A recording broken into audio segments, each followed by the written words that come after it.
두아디라 교회의 사자에게 편지하라. 그 눈이 불꽃 같고 그 발이 빛난 주석과 같은 하나님의 아들이 이르시되 내가 내 사업과 사랑과 믿음과 섬김과 인내를 아노니 내 나중 행위가 처음 것보다 많도다. 아멘. 말씀의 제목을 한번 따라합니다. 깨끗한 그릇이 되라. 교회가 세상에 어떤 조직이나 단체들과 다른 점들이 많이 있지만 그 가운데 중요한 한 가지는 교회는 거룩함을 추구한다는 것입니다. 세상의 단체들은 거룩함을 추구하지 않죠. 어떤 이익이나 성공이나 어떤 실적에 대한 목표를 이루는 것을 추구합니다. 그러나 교회는 거룩함을 추구합니다. 거대함이 아닌 거룩함을 추구해야 됩니다. 거대함을 추구하다가 거룩함을 잃어버리면 안 됩니다. 거룩함을 잃어버리면 세상의 빛과 소금이 될 수가 없기 때문이고 우리의 삶의 주인 되시고 우리 교회의 주인 되신 하나님께서 우리에게 거룩한 삶을 말씀하시기 때문입니다. 데살로니가전서 4장 3절에 하나님의 뜻은 이것이니 너희의 거룩함이라. 우리의 거룩함이 하나님의 뜻이라는 것입니다. 그래서 우리는 거룩함을 추구해야 되는 것이죠. 자, 오늘 말씀은 소아시아 지역에 있었던 7 초대 교회에 주신 말씀 가운데 두아디라 교회에 주신 말씀입니다. 7 교회 중에서 가장 많은 말씀을 들었어요. 칭찬의 말씀도 많이 듣고 또 책망의 말씀도 많이 들었던 그런 교회입니다. 먼저 칭찬의 말씀이 나오죠. 19절에 내가 내 사업과 사랑과 믿음과 섬김과 인내를 아노니 내 나중 행위가 처음 것보다 많도다. 이 한 구절에 무려 5가지의 중요한 덕목이 나옵니다. 사업. 두아디라 교인들은 주님을 위한 사업에 열심을 냈어요. 선교와 구제 사업이었겠죠. 그리고 믿음. 에베소 교회가 잃어버렸다고 책망받았던 믿음도 있었습니다. 또 사랑도 있었고요. 또 믿음과 섬김도 있었고 어려움도 참아내는 인내도 있었습니다. 근데 여기서 중요한 것은 나중 행위가 처음 것보다 많도다라고 말씀하고 있어요. 그러니까 갈수록 좋아졌다는 것이죠. 여러분, 우리의 신앙과 인격이 갈수록 좋아져야 될 줄로 믿습니다. 갈수록 좋아져야 돼요.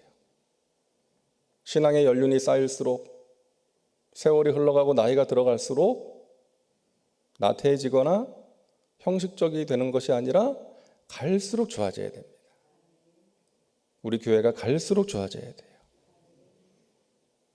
두아디라 교회가 그런 교회였습니다. 그런데 칭찬만 받은 것이 아니라 책망도 받았어요.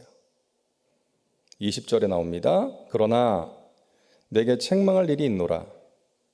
자칭 선지자라 하는 여자 이세벨을 내가 용납함이니 그가 내 종들을 가르쳐 꿰어 행음하게 하고 우상의 제물을 먹게 하는도다. 우리가 이세벨은 잘 알잖아요. 악한 여자의 대명사 아닙니까? 이스라엘 아합 왕의 부인. 백성들로 하여금 바알과 아세라를 숭배하게 만들었고 또 하나님의 선지자들을 죽였던, 그리고 엘리야도 죽이려고 했던 그런 여자, 악한 여자입니다. 이런 이세벨처럼 성도들로 하여금 죄를 짓게 만드는 여자가 두아디라 교회에 있었던 거예요. 이 여자의 영향으로 말미암아 적지 않은 사람들이 우상 숭배와 행음에 빠지게 되었던 것입니다. 당시 이 두아디라라는 도시의 특징을 알면 우리가 이해하기가 쉬워요. 당시에 두아디라는 각종 산업이 활성화되었던 그런 도시였습니다. 그 중에서도 옷감을 염색하는 그 염색 기술이 발달했어요. 특히 자주색 옷. 당시에 자주색 옷은 부자나 권력자들만이 입었던 그 값비싼 명품 옷이었습니다. 사도 바울이 빌립보에서 복음을 전할 때 루디아라는 여자를 만나잖아요. 근데 그 루디아가 누굽니까? 두아디라 성에서 온 자주색 옷장사라고 성경은 소개하고 있어요. 그러니까 루디아가 그 일을 했던 사람입니다. 두아디라에서 자주색 옷을 만들어서 파는 그런 사업을 했던 여자였어요. 그러니까 아마 사업차 빌립보에 출장을 갔다가 이제 바울을 만난 것 같습니다. 이처럼 두아디라는 명품 의류 산업, 또 주석, 또 가죽 이런 제조업이 발달을 했던 그런 곳이었어요. 그래서 각 업종들마다 조합이 결성되어 있었어요. 그 사업을 하는 사람들이 이 조합에 가입을 해야만 했던 것입니다. 그런데 문제는 이 조합들이 신전과 결탁되어 있었어요. 밀착되어 있었습니다. 그래서 정기적으로 신전에 돈을 상납하고 또 그 신전에 모여서 제사를 하고 또 술을 마시고 이방신에게 바쳐진 고기를 먹고 또 음란한 짓을 하기도 했던 것입니다.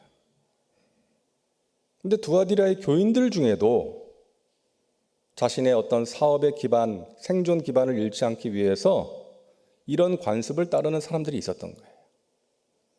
주님께서 그것을 책망하시는 것입니다.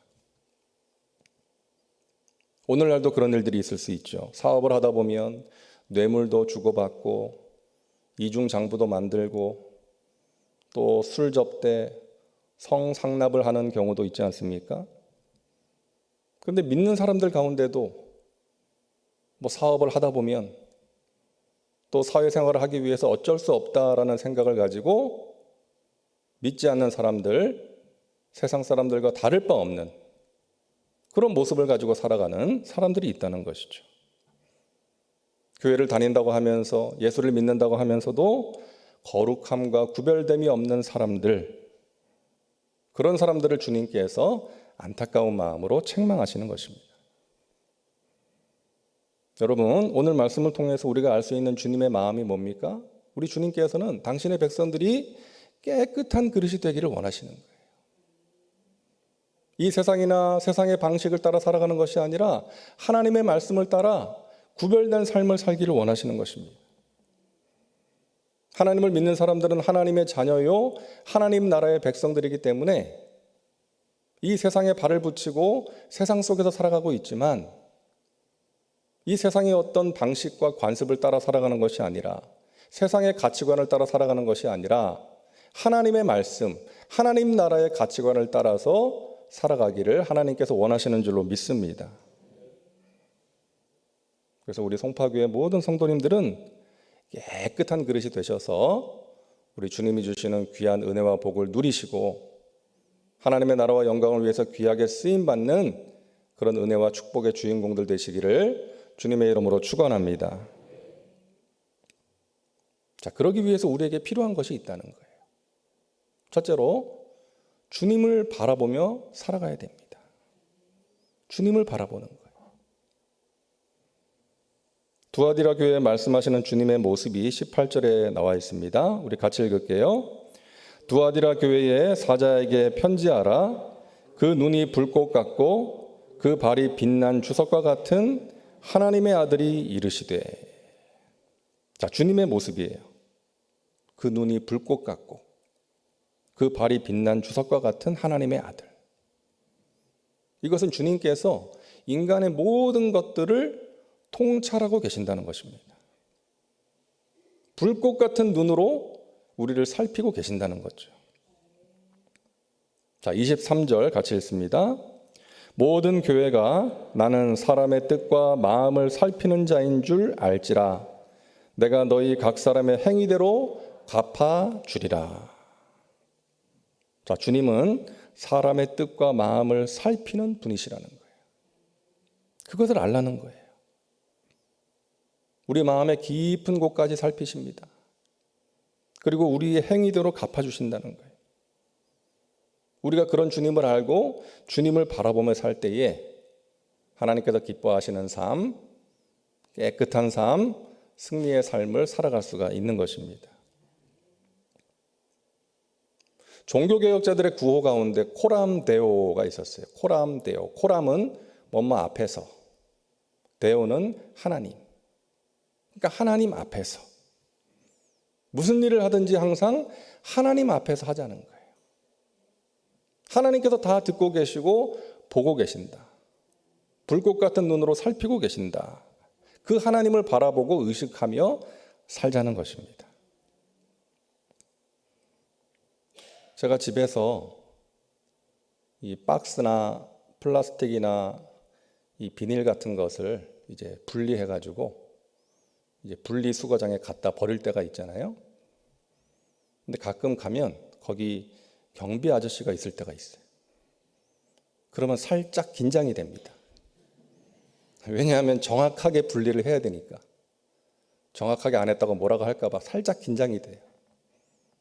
그래서 집에서 그냥 박스는 다 이렇게 해체해가지고 접어서 가져가고 또 붙어있는 라벨도 다 일일이 떼어가지고 이제 정확하게 분리를 해서 가져갑니다. 여러분, 사람만 의식해도 이렇게 돼요. 근데 우리가 살아계신 하나님을 의식하며 살면 하나님 살아계시고 우리 눈에 보이지는 않지만 하나님 살아계시고 나와 함께 하신다는 것을 우리가 알면 나쁜 짓 하면서 살 수가 없는 것이죠. 예전에 조용기 목사님께서 설교 중에 이런 말씀하셨잖아요. 서대문에 교회가 있던 시절에 시장에서 장사하는 어떤 분이 전도를 받아서 교회를 나오게 됐는데 이분이 그랬다는 거죠. 목사님, 나 너무 힘들어서 신앙생활 못하겠다고. 왜 그러시냐 그랬더니 장사를 하다 보면 뭐 물건값도 좀 속이고 좀 양도 속여가면서 적당히 그렇게 이익을 취해야 되는데 내가 예수 믿고 나서부터는 마음이 괴로워가지고 양심의 가책이 돼가지고 그걸 못하겠다고. 너무 힘들다고. 목사님이 그랬다잖아요. 당신의 영혼이 살아서 그런 거라고. 예전에는 양심이 마비되고 영혼이 죽어 있어서 그것을 느끼지 못하고 살았는데 이제는 당신의 영혼이 살아서 성령님이 당신과 함께 하셔서 그런 것들이 괴롭고 그런 거라고. 깨달아지는 거라고. 그것이 은혜라고. 사랑하는 여러분, 새벽 기도의 은혜가 뭡니까? 조용한 새벽 시간, 남들은 자고 있는 이 시간, 또 내 영혼이 하루 중에 가장 맑고 깨끗한 이 시간에 우리 하나님과 교통함으로써 하나님의 음성을 듣고 우리 자신의 모습을 살피고 또 하나님이 베푸시는 은혜를 체험하고 하루를 깨끗한 마음과 영혼으로 시작하는 것, 새벽 기도의 귀한 은혜인 줄로 믿습니다. 여러분, 이 은혜를 누리며 살아가시기를 주님의 이름으로 축원합니다. 날마다 우리는 하나님을 바라보며 하나님 앞에서 살아가는 거예요. 자, 그러기 위해 필요한 것 두 번째는요, 포기하지 않는 굳건함이 필요합니다. 자, 24절과 25절을 같이 읽을게요. 두아디라에 남아있어 이 교훈을 받지 아니하고 소위 사탄의 깊은 것을 알지 못하는 너희에게 말하노니 다른 짐으로 너희에게 지울 것은 없노라. 다만 너희에게 있는 것을 내가 올 때까지 굳게 잡으라. 한번 따라 하실까요? 굳게 잡으라. 굳게 잡으라고 말씀하세요.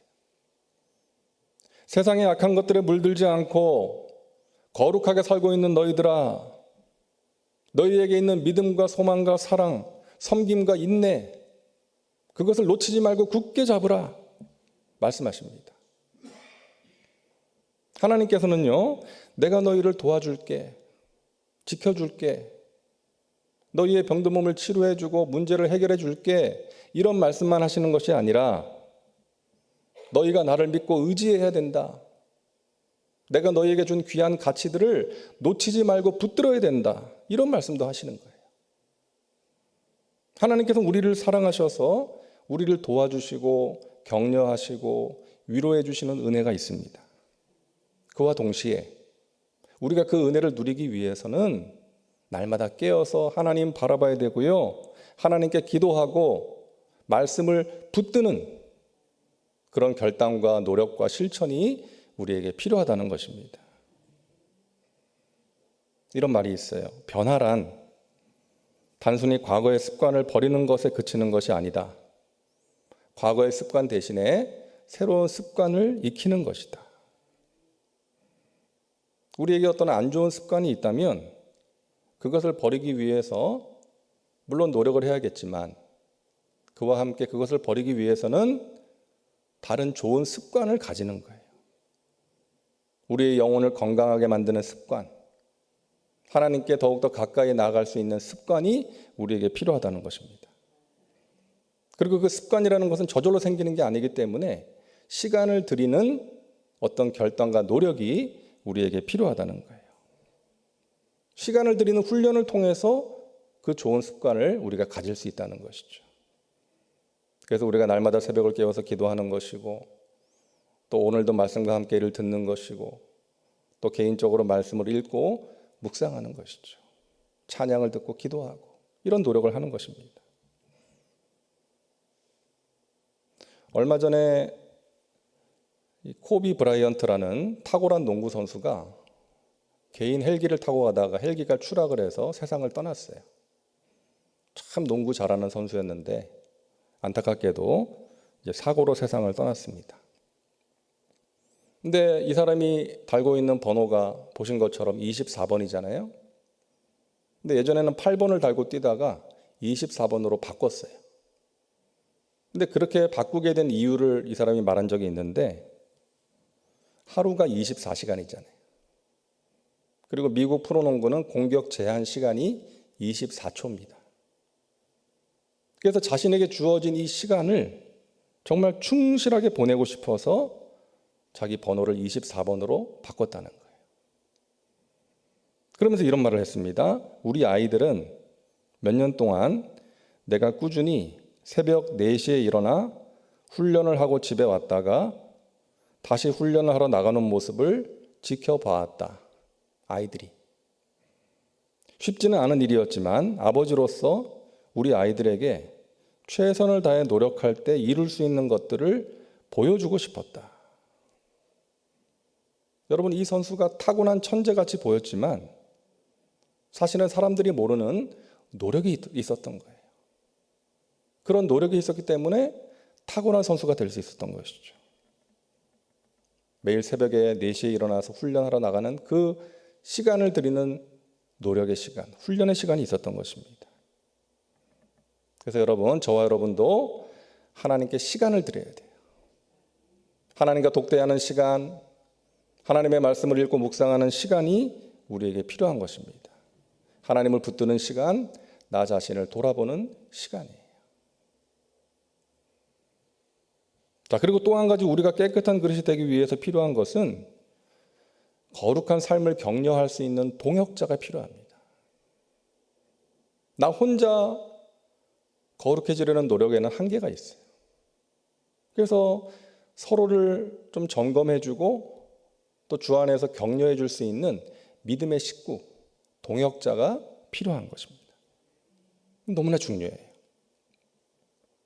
사도 바울이 말합니다. 디모데후서 2장 22절 우리 같이 읽을게요. 또한 너는 청년의 정욕을 피하고 주를 깨끗한 마음으로 부르는 자들과 함께 의와 믿음과 사랑과 화평을 따르라. 주를 깨끗한 마음으로 부르는 자들과 함께 하라는 거예요.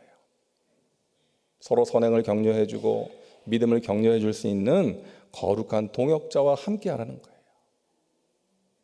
사랑하는 여러분, 여러분을 거룩함에서 멀어지게 하는 사람을 가까이 하지 마시고 깨끗한 마음으로 주님을 부르는 사람, 또 나에게 거룩한 도전과 은혜를 주는 사람, 영적으로 선한 영향을 받을 수 있는 그런 사람을 가까이 하시기를 바랍니다.